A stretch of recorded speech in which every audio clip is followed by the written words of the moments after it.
Hello नमस्कार, मैं ईशा विश्वास कक्षा 11वीं तक की छात्रा आज रमेश जाके सर के साथ यहाँ मौजूद हूँ।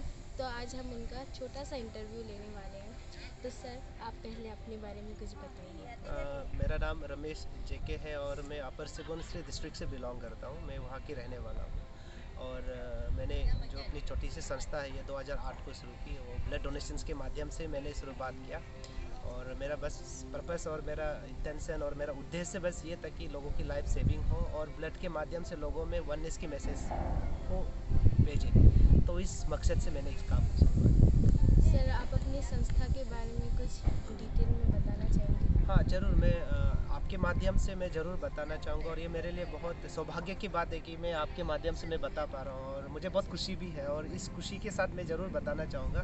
एक्चुअली 2008 को मैंने 2008 26 नवंबर को मैंने ये काम शुरुआत किया था।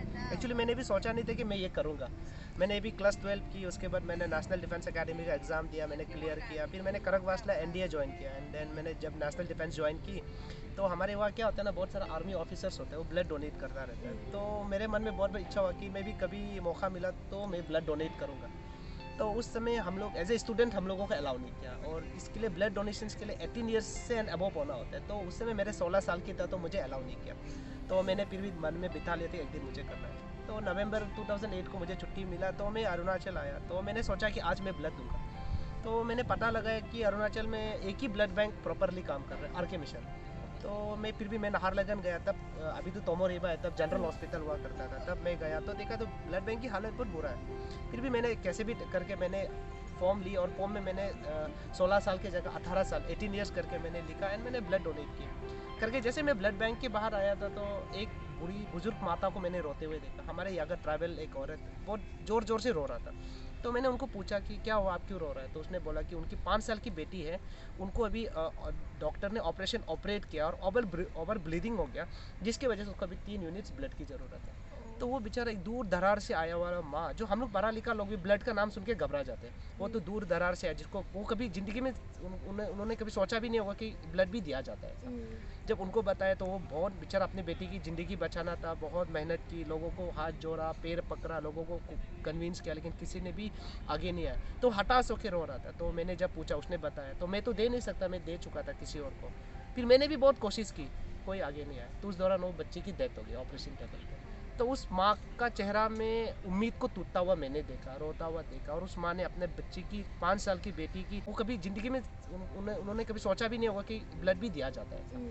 जब उनको बताया तो वो बहुत बेचारा अपनी बेटी की ज़िंदगी बचाना था, बहुत मेहनत की, लोगों को हाथ जोड़ा, पैर पकड़ा, लोगों को कन्विंस किया, लेकिन किसी ने भी आगे नहीं आया। तो हताश होकर रो रहा था। तो मैंने जब पूछा, उसने बताया तो मैं तो दे नहीं सकता, मैं दे चुका था किसी और को।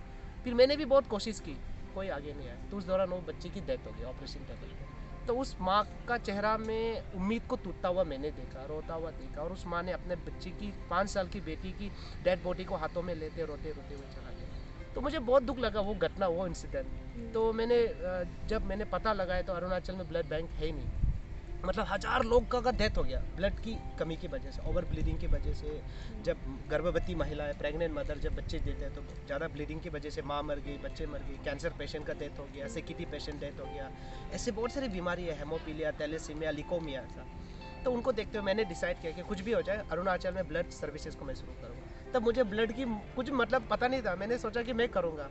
तो मैंने अपने सर को कॉल किया तो मेरे डायरेक्टर जनरल बोला कि बेटा आप दोनों को नहीं कर सकता, एक चुनिए कि आपको क्या करना है, या आपका काम या आपका कैरियर। तो मैंने सोचा कि सर कैरियर हर कोई बनाता है, अगर मैं अकेला कैरियर छोड़ देता हूँ तो इससे किसी को कोई फर्क भी नहीं पड़ेगा। मेरे लिए मेरा समाज, मेरा अरुणाचल प्रदेश, ये मेरा सिर्फ स्टेट नहीं, मेरा घर है। और हमको लगता है कि मेरा घर टूट के बिखर रहा है और एक बहता होने का नदी, मेरी जिम्मेदारी है कि ना टूटे। तो सर मैं लाइफ सेविंग का काम को मैं चुनता हूँ। तब मैंने क्विट किया और ज्वाइन नहीं की दोबारा। फिर मैंने उस दौरान इस काम को शुरुआत किया। तो आपने जब इस कार्य का शुरुआत किया तो आपको बहुत सारी कठिनाइयों का सामना हाँ तो करना ही पड़ा। हाँ। तो आपने उसका सामना कैसा किया? जब सबसे बड़ी मेरे पास चैलेंज और सबसे बड़ी कठिनाई जो है वो मेरे परिवार से आया। ऑब्वियसली एक बनता है, माता पिता हर बच्चे के लिए एक सपना देखते हैं। आपके भी माता पिता देखे होंगे कि मेरी बेटी कल को पढ़ के ये बने, तो मेरे माता पिता भी सोचा कि मेरा बेटा पढ़ के ये बने।